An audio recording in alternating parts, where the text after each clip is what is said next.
Pues, profesor, ¿cómo está? Un gusto. Me alegra mucho tenerlo aquí. Yo tenía la intención de invitarlo porque desde que lo escuché con su acento argentino, sus clases, su conocimiento y su forma de explicar algunas cosas que para mí en su momento, bueno, creo que todavía son muy complejas, pero usted tiene una manera de expresarlas y de darlas a entender que particularmente creo que es muy asertiva y me gusta mucho. Y me gustaría que habláramos de algunos conceptos de política para que la gente los pudiera entender y aterrizar un poquito mejor. Bueno, en primer lugar, Rodrigo, es un gusto, estar acá. La universidad y la comunidad científica en las ciencias sociales y en la ciencia política en particular es un intercambio y un asombro compartido con los complejos problemas que hoy hay, que son difíciles para quienes lo vivimos, para las distintas generaciones, para tu generación, porque cada vez se hacen más complejos e imprevistos, pero al mismo tiempo desde la ciencia política son apasionantes, ¿no? Uh-huh. Y presentan desafíos que requieren el trabajo en conjunto, la colaboración, el diálogo. Así es que es un gusto estar acá y compartir contigo este momento y este espacio. Hay mucho tabú que rodea la política o estos temas de ciencia política, de administración pública, de gobierno. Yo lo he escuchado con mis compañeros, incluso con algunos docentes, cuando la gente nos pregunta qué estudiamos, qué es ciencia política y administración pública, se sacan de onda, se asustan. Y he visto que se relaciona mucho la política con mentiras, con corrupción, engaño. Pero hay cosas que abarca la política que creo que son muy importantes y no le damos el significado que se merecen. Sí, la política, posiblemente desde sus orígenes, está asociada con un hecho que en muchas personas genera temor, espanto, admiración, sometimiento, pero nunca es indiferente, y es porque está asociada con el poder, Uh-huh. con el poder de personas sobre personas, y por lo tanto con la posibilidad del abuso, con la posibilidad de perder derechos, y también con la posibilidad de la manipulación. Por eso la política siempre ha generado desconfianza en la población y en los ciudadanos. Lo que se ha creado es un orden llamado democracia, en la que se propone que quienes se van a ocupar de la política, que es importante y es imprescindible porque es aquella que resuelve los conflictos de un modo pacífico, que no requiere del derramamiento de sangre, digamos, para sustituir personas, que requiere simplemente de las preferencias de las mayorías, ¿no? Y que esto se da a través del debate público, que esto se da a través de la información, que es cada vez más difícil, porque con las tecnologías la manipulación se hace cada vez más sofisticada y la información del mundo se esconde cada vez más, ¿no? Pero la política es necesaria como articulación de los consensos, como articulación también de las demandas de la población, de los ciudadanos y de las ciudadanas, ¿no? ¿Qué conceptos de política necesitaríamos saber como ciudadanos y como población, sí o sí, todos. Bueno, hay dos ideas sobre la política. Hay una idea que es esta que acabo de expresar, que está vinculada con el consenso, ¿no? Con la necesidad de buscar consenso. Y hay otra idea que también tiene una larga tradición en la ciencia política, que pone el acento en la cuestión amigo-enemigo, en la diferencia, en el conflicto, ¿no? La política es una mezcla de estas cuestiones. A mí me parece que en las democracias que mejor funcionan, lo acaba de decir el expresidente de Uruguay, Pepe Mujica, que lamentablemente está atravesando una enfermedad muy complicada, un cáncer. Él dice: la política es convertir a los enemigos en adversarios, ¿no?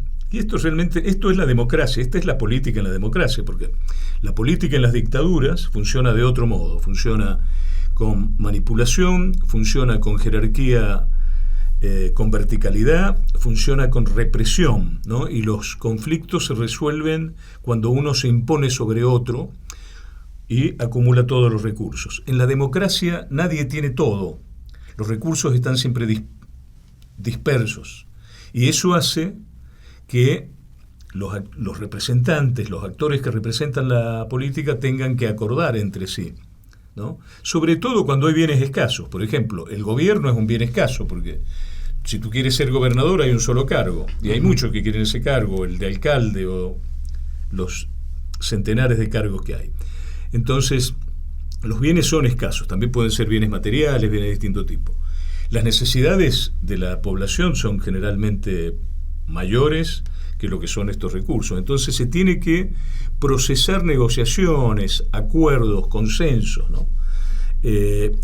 Y la negociación y el consenso son dos tipos de vínculos constructivos, en donde quizás nadie obtiene todo lo que quiere, pero obtiene más que si fuera al conflicto, con más certeza, porque hay que obtener y al mismo tiempo ceder, y al mismo tiempo tener la certeza de que ese es un acuerdo que se respetará. Y ahí están las instituciones, por eso nacen. El sentido de las instituciones en la política es dar certeza a una sociedad de que las reglas se van a respetar. Si tú pierdes una elección, tú entregas el gobierno, tú no te vas a resistir. La elección tiene que ser transparente y hay árbitros para determinar la transparencia. La participación tiene que darse en medios alternativos de información. Tiene que haber más de un partido político, que ninguno sea un fantoche del gobierno, sino que realmente sean partidos diferenciados que compiten. Cuando se dan estos elementos, la democracia está más oxigenada y funciona, digamos, y los ciudadanos pueden encontrar alternativas, ¿no? Cuando estaba en campaña el candidato que ahora es presidente, López Obrador, se escuchaba por los medios de comunicación, por muchos medios, incluso por la gente, que México se iba a convertir en una dictadura. No sé si usted también lo llegó a escuchar. Son cuestiones que se dicen en las campañas, se usó mucho esto, pero simplemente porque creo que no se atiende a un elemento fundamental, que es los antecedentes de los candidatos. El caso del presidente López Obrador es un presidente con una larguísima trayectoria política, que había cumplido antes de ser presidente funciones de alcalde, que era un presidente con un nivel de carisma bastante importante, como lo ha manifestado, ¿no? Y por lo tanto no era un outsider, alguien que llega y que te genera ruido y te genera incertidumbre. Yo creo que más o menos se podía pensar que era el tipo de estilo y hacia dónde iba a ir el país, ¿no? Y el país está en democracia, México está en democracia. Esto es muy importante porque a veces con la competencia política se empiezan a decir cosas que a veces que escapan a la realidad. México está en democracia, una democracia con un orden político muy estable, bastante sólido. ¿Cómo podría explicar qué es una dictadura para las personas que escuchan el término pero no lo comprenden? Claro. Bueno, digamos, la dictadura es un tipo de autoritarismo. La dictadura viene de la época romana y generalmente el dictador es la perpetuidad de una persona en el poder, ¿no? Desde ese punto de vista, digo, ninguno de los presidentes mexicanos ha sido un dictador. Nos tenemos que ir a la época de Porfirio Díaz, pero después de la revolución, una revolución que costó, no hay que olvidar, como mínimo, en la versión más mínima, 1 millón de muertos. Esa revolución tuvo como lema la no reelección. Entonces es un elemento muy importante y se ha respetado. Desde la revolución en adelante, desde la Revolución Mexicana, se respetó siempre la no reelección. Una regla de oro muy importante, muy grabada en los genes de la propia historia política de este país. Entonces, dictador no hay. El tema del autoritarismo supone, y es el riesgo en que hoy están muchas democracias, que gradualmente las democracias a veces pueden ir perdiendo propiedades propiamente democráticas. Por ejemplo, se aumentan mucho los mecanismos de manipulación política. Si tú empiezas a condicionar mucho las posibilidades del voto, si empiezas a informar solamente con medios gubernamentales y empiezas a reprimir la pluralidad de los medios de información, de medios alternativos de información, si la justicia está sometida o forma parte y responde a las órdenes del Poder Ejecutivo, ahí se empieza a desdibujar la democracia, de tal modo que primero, en lo que se ha visto en este último tiempo, hay una secuencia. Esa secuencia es, de la democracia se pasa a un orden híbrido que no es ni democracia ni autoritarismo todavía, empieza a combinar ambas cosas. Se respetan quizás las elecciones, pero los opositores empiezan a ser reprimidos, empieza a haber intolerancia, se cierran medios de comunicación, el gobierno comienza a constituir grupos de poder para que estos influyan y a debilitar los grupos de la sociedad civil que no le son afines.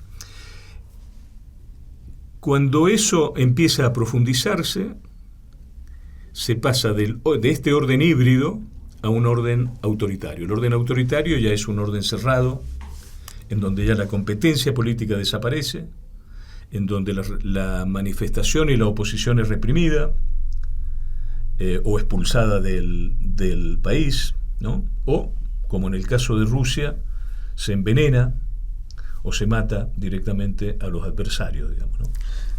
Yo escuché precisamente con usted en una de sus clases que realmente no hemos alcanzado una democracia. La democracia es como el modelo que tendríamos que tener. ¿Estamos en una poliarquía o cómo? Es una poliarquía que es un término, lo dices muy bien, Rodrigo, es un término más modesto que el de democracia, porque la democracia es una combinación de 3 aspectos muy importantes. Es un orden, esa combinación se fue construyendo a través de la historia. Hay una parte que tiene que ver con la voluntad popular. Ajá. Que eso viene ya desde la época griega, digamos. Los griegos. Los griegos, ellos tenían la democracia directa. Después hay otra parte que nace en la Edad Media, que es la de los representantes, la representación, que era cuando el rey mandaba a través de los representantes a cobrar impuestos a los señores feudales y demás. Y también se les cobraba impuestos o tenían que pagar algún tipo de tributo la población en general, que vivía en los distintos feudos. Entonces, generalmente este representante primero representaba al rey, pero con el tiempo empezó a tener mucho vínculo con las poblaciones a las que se acercaba para representar al rey, y gradualmente fue transformándose en un representante de la población. Y pasó de ser representante del rey con el tiempo a ser representante del pueblo. Y después está una dimensión importantísima, crucial, desde el siglo 1600, siglo XVII, algunos primeros escritos, algunos primeros intelectuales, siglo XVIII, una consolidación de esto, que es el liberalismo. El liberalismo es un elemento imprescindible de la democracia moderna, que tiene que ver con algo que no existía en la Grecia antigua, y es el respeto a las libertades, a la conciencia, a la posibilidad de creer en dioses diferentes, a la posibilidad de poder hablar, a la de trasladarte de un lugar a otro, ¿no? A la libertad de movimiento, que es lo que se conoce como los derechos civiles, ¿no? Eso dio lugar, además, a una noción importantísima, fundamentalmente en el mundo occidental, que es el de los derechos humanos. Con la Revolución Francesa nace, digamos, este movimiento a favor de los derechos humanos, en donde se empieza a pensar, como lo va a decir en un famoso y brevísimo, duró 3 minutos, un discurso de Abraham Lincoln: los hombres nacen iguales, los seres humanos nacen iguales, ¿no? En realidad eso es un ideal, digo, ¿no? Es un ideal de que todos nacemos iguales. En realidad algunos nacen, digamos, más iguales que otros, ¿no? Pero en términos de la dignidad somos todos iguales. Ese es el sentido de la frase. Entonces nace esta idea de las libertades y de la necesidad de respetar a las minorías. Eso es lo que aporta el liberalismo. En la Grecia antigua no existía eso. En la Grecia antigua existía la voluntad popular, pero cuando alguien era un opositor, lo podían expulsar o elegía la cicuta, que fue lo que pasó es el ostracismo, o sea, lo expulsaban del país, lo que le pasó a Sócrates, o la muerte. Sócrates eligió la muerte. ¿Por qué? Porque él no pensaba como pensaban en ese momento las autoridades o sectores de cierto poder, que eran los que dominaban la política de ese momento. Desde el liberalismo nace la idea de respetar a las minorías. Entonces, el gobierno de las mayorías, hay un representante, sobre todo, ¿por qué? Porque nacieron los países, los estados-naciones, y en los estados-naciones ya no era una polis pequeñita de ciudadanos que se reunían y deliberaban. Entonces ya tú no puedes reunir a todo México en una plaza, digamos. Entonces necesitas a alguien que represente. Y ese representante empezó a ser representante, no alguien que iba con mandato de la población. Empezó él a tener un criterio propio. Entonces tú eliges a alguien para que esa persona, con su criterio propio, haga lo mejor para el bienestar de todos. Esa fue la idea original. Entonces están estos 3 elementos: la voluntad popular, la representación y los derechos liberales. Entre estos 3 elementos a veces chocan cosas. Digo, no siempre son amigables, porque de pronto un líder dice: yo tengo toda la representación del pueblo y yo estoy tomando decisiones a favor de todo el pueblo, y estas minorías no les voy a hacer tanto caso. Ahí ya hay un choque con este principio más liberal. Uh-huh. O por ahí no me conviene que la justicia sea tan independiente. O por ahí no me conviene que los medios de comunicación se expresen como quieren. Y ahí empiezan los choques con este componente liberal. Y en la población empieza a veces a haber un conflicto con la representación, porque si los líderes se empiezan a poner todos de acuerdo, los de oposición y gobierno dicen: pero entonces ellos están haciendo política para el beneficio de ellos y no para el beneficio de la gente. Y entonces hay una cuestión a veces entre la voluntad de la mayoría y lo que los representantes hacen. Entonces digo, es una combinación difícil, pero siempre la democracia combina, como tú decías en el comienzo, combina un ideal con una realidad. Las dos cosas. Eso es la democracia. O sea, el ideal de la igualdad de todos los seres humanos, de la igualdad de la dignidad humana, de la justicia, ¿no? De la justicia social, de las libertades, ¿no? La combinación de la igualdad y las libertades, y la realidad. Y la realidad supone estrategias institucionales, estrategias de los propios actores, que a veces ayudan al ideal y a veces se alejan de ese ideal. Por ejemplo, si hay una pobreza extendida, a la democracia como ideal le va mal, porque la gente que tiene que solamente trabajar para poder procurarse su sustento, no tiene las mismas posibilidades de estar informado, de conocer sobre la cosa pública, que quien es más aventajado económicamente, ¿no? ¿Qué influencia tienen los empresarios que se encuentran en la cúspide de la política y los medios de comunicación que también podrían estar relacionados ahí? Es una pregunta interesante, importante en las democracias, porque se trata de dos grupos, los empresarios, por una parte los empresarios, que digo, los que no están comprometidos con una empresa como la comunicación, ¿no? Que son grupos de interés.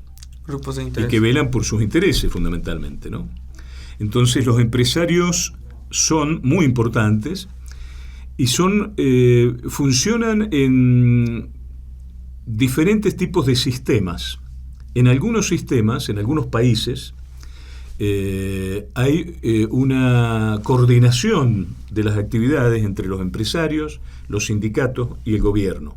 Es lo que se conoce como un sistema neocorporativo. Entonces negocian precios, negocian salarios, y el Estado está ahí presente. En otros, que son los sistemas más liberales desde el punto de vista económico, por ejemplo el caso inglés, o el caso de Estados Unidos, generalmente los sindicatos no tienen ese peso y hay una relación directa entre sindicatos y empresas, van arreglando y combinando sin que el gobierno esté allí ¿de mediador? Incorporado, digamos, en esta negociación. Y con los medios de comunicación es muy interesante la pregunta, porque ¿cómo funcionaban antes los medios de comunicación y la política? Por ejemplo, si uno piensa en los años 30, 40 del siglo pasado. Y estaban los que escribían los panfletos y los distribuían, eran sus ideas sobre cómo había que hacer con un determinado problema o cómo acrecentar o hacer mejor la sociedad, etc. Eso se mimeografiaba. Eran publicaciones totalmente domésticas. Tú podías hacer unas, las distribuías, yo hacía otra. Había mucho intercambio entre quienes leían y quienes escribían. Cuando aparece la televisión, este mecanismo se vuelve unidireccional. Y entonces empiezan a haber algunos que son los que informan, los que muestran las cosas que están pasando en el mundo, y otros que son los que reciben esa información, el espectador. Entonces ahí cambia algo muy importante, porque este medio, como antes habían sido los mimeógrafos, cumplen una función importantísima en la democracia, que es la de informar y formar a los ciudadanos. Entonces es un canal extraordinario. Pero al mismo tiempo este medio, que contaba y empieza a contar con periodistas, algunos muy independientes, con muy buena formación, que indagaban sobre los hechos y que los informaban, este medio al mismo tiempo es también de un grupo de interés. Entonces se combinan las dos cuestiones, porque al ser de un grupo de interés, los propietarios van a hacer su publicidad para sacar dinero, pueden favorecer a ciertas empresas para tenerlos como clientes, empiezan a trabajar para sus propios clientes y para sus propios intereses. Entonces se combinan estas dos funciones en el medio, la función de socialización política y la función de los intereses. Por lo que los ciudadanos y las ciudadanas tienen que estar siempre muy atentos con toda la información y constatarla. O sea, por ejemplo, la información que circula en redes es una información, a veces directamente es una noticia falsa, una fake news, digamos. O sea, no. A veces está hecha incluso en un modo en que la información está orientada porque es de oposición o está a favor de un determinado gobierno o de un determinado grupo.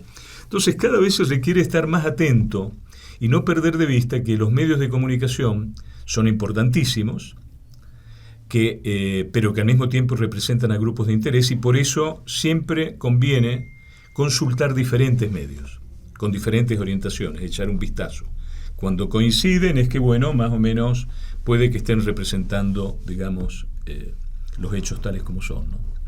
Ok, sí, era justamente lo que le iba a preguntar, que ¿qué recomendaciones nos da para entender o consultar medios de comunicación que sean verídicos o que aporten?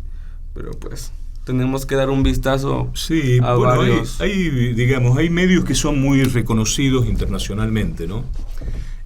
Como medios independientes, y que me parece que, tienen todo un crédito muy importante. Si uno piensa, no sé, medio inglés, The Guardian, por ejemplo, es un medio muy reconocido. The New York Times, es un medio que generalmente se ha manejado con bastante independencia. Tú puedes estar de acuerdo con una columna, no estar de acuerdo, pero generalmente, son medios que se han el propio Universal en México es un periódico muy pluralista, ¿no? Donde tú mandas información o puedes leer información a veces con diferentes tipos con articulistas de tendencia muy diversa, creo que es una exploración que tiene que hacer cada elector. Hay un elemento clave: la democracia está hecha y funciona mejor cuando los ciudadanos y las ciudadanas están informados.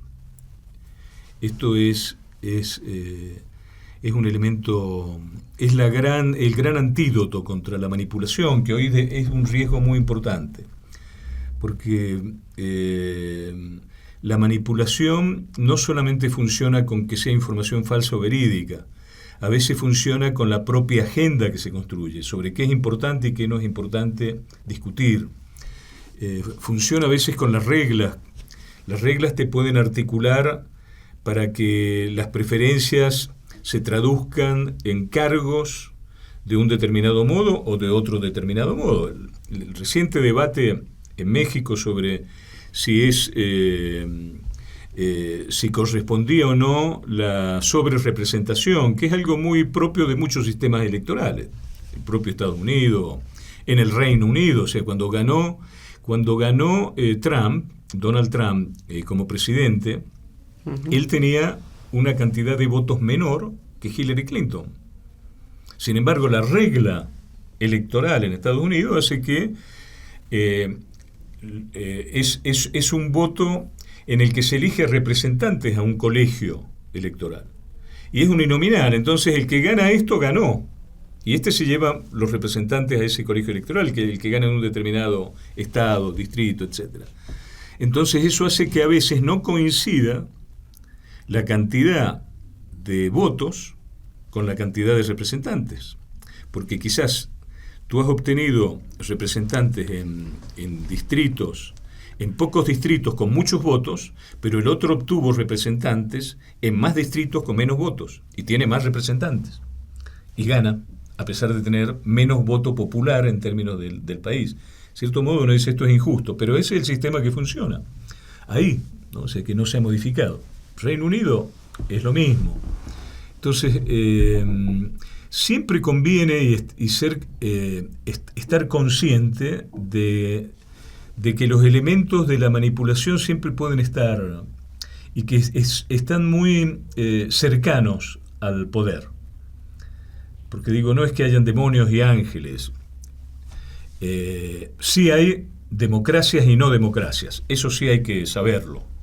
Porque no todo es lo mismo. No es que una confusión que puede haber a veces es que, alguien se siente o más de derecha o más de izquierda y cree que eso es más democrático. Y son dos cosas diferentes. A veces hay líderes de izquierda que pueden ser autoritarios, líderes de izquierda democráticos, líderes de derecha autoritarios, líderes de derecha democráticos. O sea, son cosas diferentes. Entonces, la democracia pide a los ciudadanos pensar, conceptualizar, diferenciar. Y a veces la crítica que se hace o que se puede hacer a la democracia no supone que la democracia, que ese país no sea una democracia. Es una democracia seguramente imperfecta. A veces retrocede, a veces avanza, ¿no? Estos conceptos de izquierda y derecha, ¿nos los podía explicar? Sí, con puntos. Sí, por favor. Digamos, ¿qué es la izquierda? La izquierda es... los seres humanos, yo voy a dar, digo, este ha sido un debate, yo creo, muy interesante, porque son conceptos que han ido variando con la historia, pero la izquierda generalmente está asociada fuertemente con la idea de igualdad. Y la derecha está asociada más bien con las ideas de jerarquía, de diferenciación. Los seres humanos, se diría desde un pensamiento de derecha, no somos todos iguales. Tenemos elementos que nos diferencian en nuestras capacidades, porque no nacemos todos como Albert Einstein. Hay uno que nació como Albert Einstein, otro nació como Picasso. Entonces hay una serie de diferencias en las capacidades, hay una serie de diferencias en la cantidad de trabajo de cada uno, cuánto uno trabaja y cuánto otros no trabajan. Entonces la sociedad, desde un pensamiento de derecha, es una sociedad de desiguales y eso hay que dejarlo tal como está. Y eso se regula a través, por ejemplo, del mercado. Entonces, el mejor va a tener más éxito y el peor le va a ir mal. De cierto modo hay algo de malthusiano en esto, digamos, y de darwinista, digamos, ¿no? En la izquierda, la idea es que todo el mundo sea igual desde el punto de vista no tanto de la semejanza entre las personas, porque las personas somos distintos, sino desde el punto de vista de la justicia social.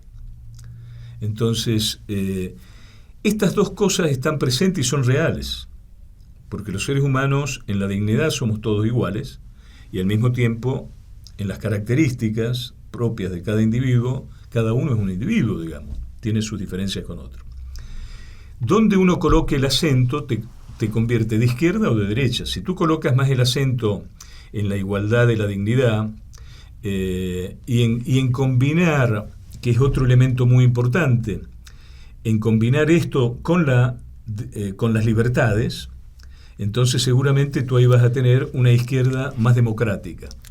Si tú dices, mira, para que haya igualdad yo voy a suprimir todas las libertades, vas a tener una izquierda muy autoritaria. Yo escuché este término y me hizo mucho ruido en la cabeza. Milei es un extrema derecha. ¿Por qué sería Milei un extrema derecha? Yo lo defino al presidente actual de Argentina como el prototipo de un neoliberal. Que el neoliberalismo, cuando nace, el primer ejercicio del neoliberalismo ocurre en el gobierno del dictador Pinochet en Chile, ¿no? Ahí se aplicó con la fuerza y demás, y se pensaba que justamente iba a funcionar porque se lo estaba haciendo de un modo... ¿Qué significa? Después, bueno, se aplicó en presidentes democráticos conservadores, Ronald Reagan en Estados Unidos y Margaret Thatcher en el Reino Unido. Entonces, el neoliberalismo combina dos propiedades. Una de índole económico, en donde se propone la libertad irrestricta de los mercados. Es decir, el empresario puede vender, te puede emplear, te puede pagar lo que acuerden y tiene una libertad total. Y conviene que todos estén realmente en manos del mercado. El Estado prácticamente tiene que ocuparse de la seguridad, tener los tribunales de justicia y punto. Ese elemento económico lo combina con otro, que es el de tener un pensamiento, una propuesta, una política muy conservadora en lo cultural. Entonces, generalmente tienen posturas muy tradicionalistas, por ejemplo, contrarias a leyes sobre la interrupción voluntaria del embarazo, o incluso contra el divorcio. Son muy pro familia tradicional, no las familias que se constituyen en la actualidad, digo, ¿no? En donde hay una mamá sola con los chicos, o la variedad enorme de familias o personas que se han casado del mismo sexo. Todo esto es fuertemente rechazado, digamos. Entonces es muy conservador en lo cultural, en lo social, y muy flexible, extraordinariamente flexible, ningún límite al mercado. Milei es bastante esto en realidad. O sea, cuando tú lo escuchas, cuando su énfasis está fundamentalmente en quitar las trabas que pueda poner el Estado. Ahora, esto tiene sus paradojas, porque eso cómo se lo hace a través del Estado. ¿Cómo tú haces para empezar a...? Y luego lo que se ve en los neoliberales es que siempre se reservan una carta que uno podría decir es una carta de pragmatismo. Porque esto lo hizo Margaret Thatcher, lo hizo Ronald Reagan, y lo hace cada tanto también Milei, que es, cuando me conviene, sí hago intervenir al Estado para ciertos gastos que me convienen, porque es la política, ¿no? Entonces no es tan que dejen que aten las manos del gobierno. No, liberan las manos cuando conviene políticamente a sus intereses, digamos. Pues ya estamos cerrando, ya con esto. No sé usted cómo ha percibido a Milei en estos 3-4 meses que lleva de gobierno.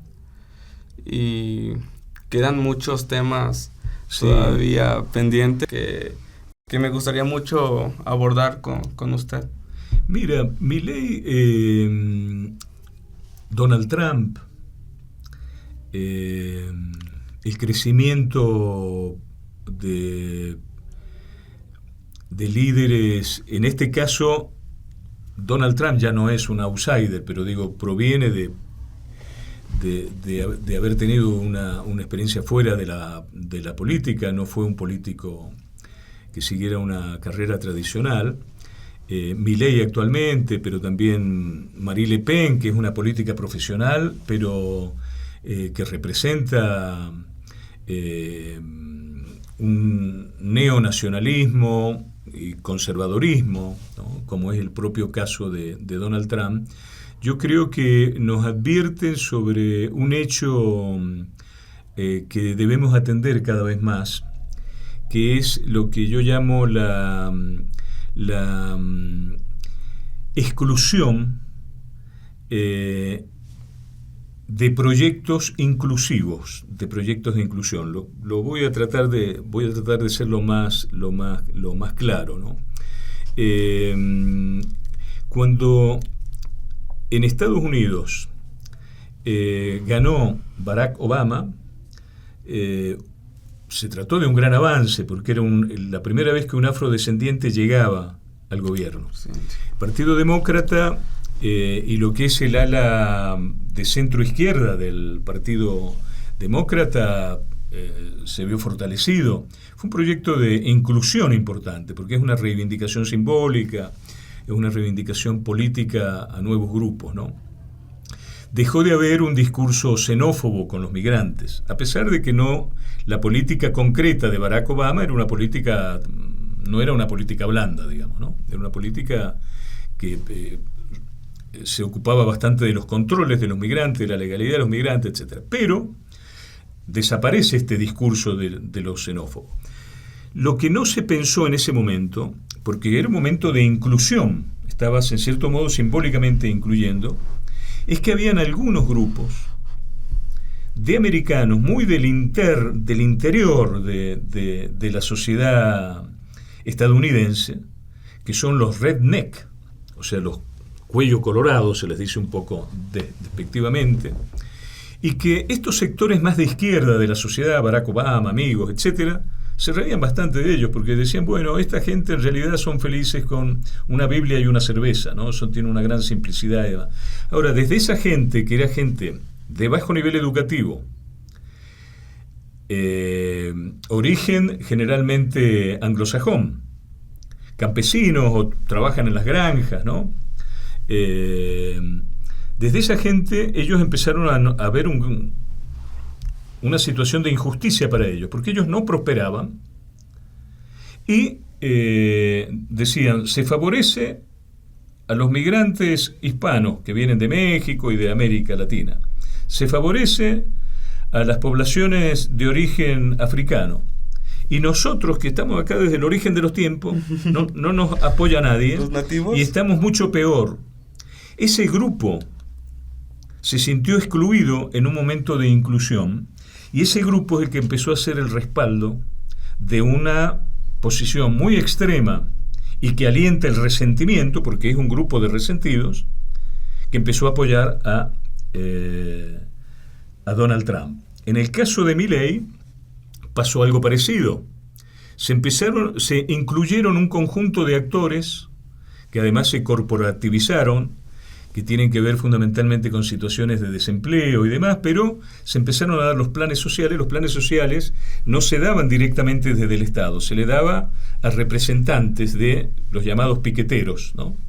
Estos se organizaron como grupo político, vinculados con algunos partidos y tutelados bastante por el gobierno.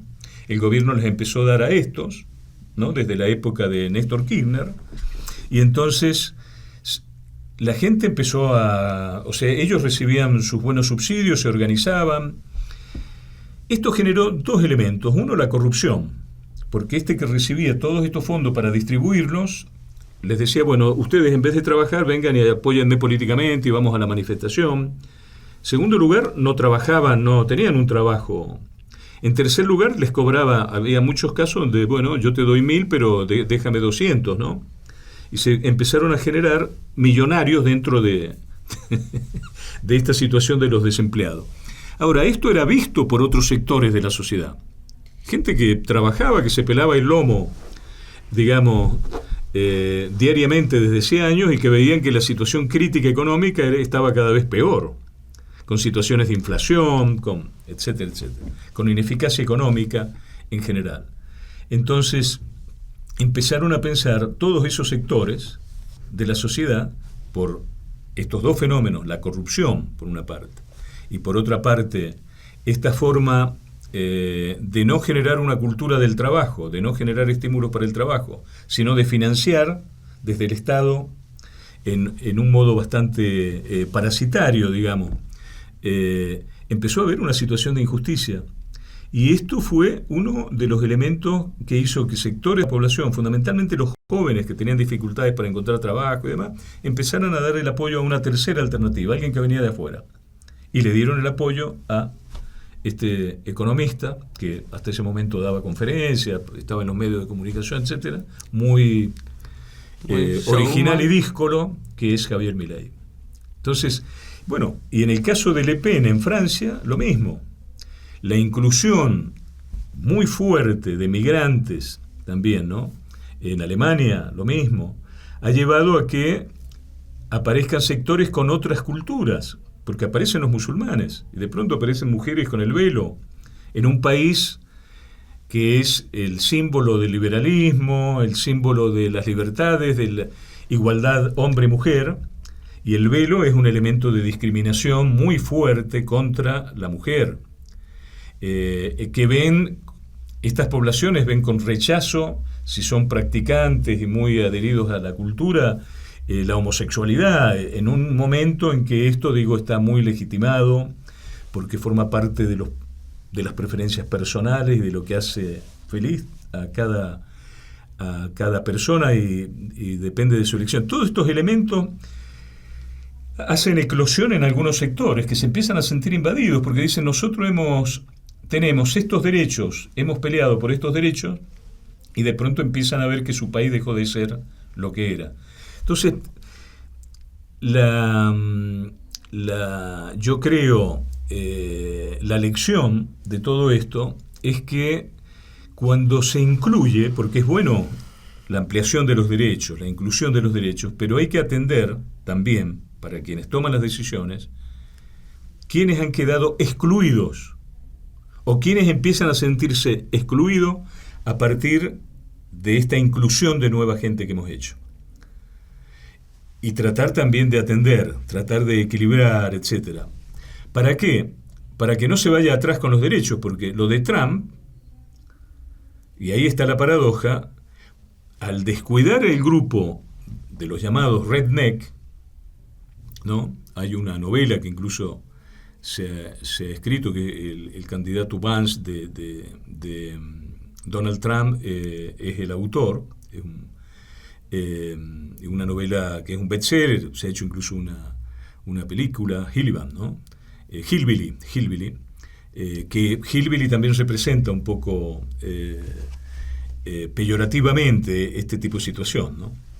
La de este tipo la de este sector de la población. Al haberlo descuidado, este sector se transforma en un grupo, en una colectividad resentida, con características violentas, que va a apostar por un discurso reactivo a favor de la discriminación, de la xenofobia, etcétera, como se ha visto durante el gobierno de Trump. Entonces se puede ir hacia atrás. Por querer a veces incluir demasiado, podemos terminar yendo hacia atrás en los derechos. Muy interesante, profe. Yo creo que si nos tomamos el tiempo de platicar uno y otro concepto y analizar los diferentes gobiernos y diferentes ideologías, creo que no terminaríamos. Sí, pero siento que pueden quedar bastantes temas pendientes como para seguir retomando y si usted me lo permite, pues podemos tomarlos en otra ocasión. Con mucho gusto, Rodrigo. Siempre es un placer, intercambiar contigo, y además me alegra mucho que estés iniciando este espacio, que es un espacio que va a servir para el debate público y para que los compañeros, las compañeras de la universidad y el público en general pueda acercarse a estas temáticas. Así que felicitaciones por la iniciativa, ¿no? Antes de irnos, me gustaría que cerrara esta conversación con esa frase que me gustó mucho sobre la lectura.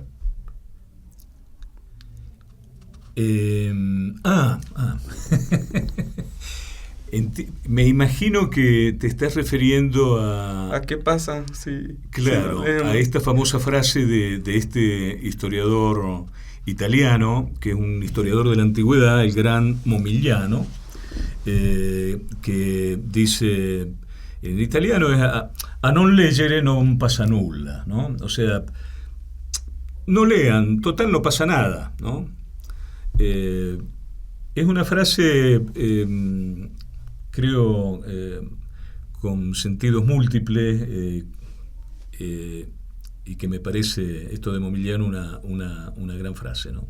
A non leggere, o sea, a no leer, total no pasa nada. Y porque cuando dejas de leer, en realidad no pasa nada en el mundo, porque no puedes ver nada, porque no puedes explicar nada, porque el mundo se vuelve simple, ¿no? Por lo tanto, a non leggere non pasa nulla, ¿no? Gracias, profesor. Un gusto, Rodrigo. Gracias.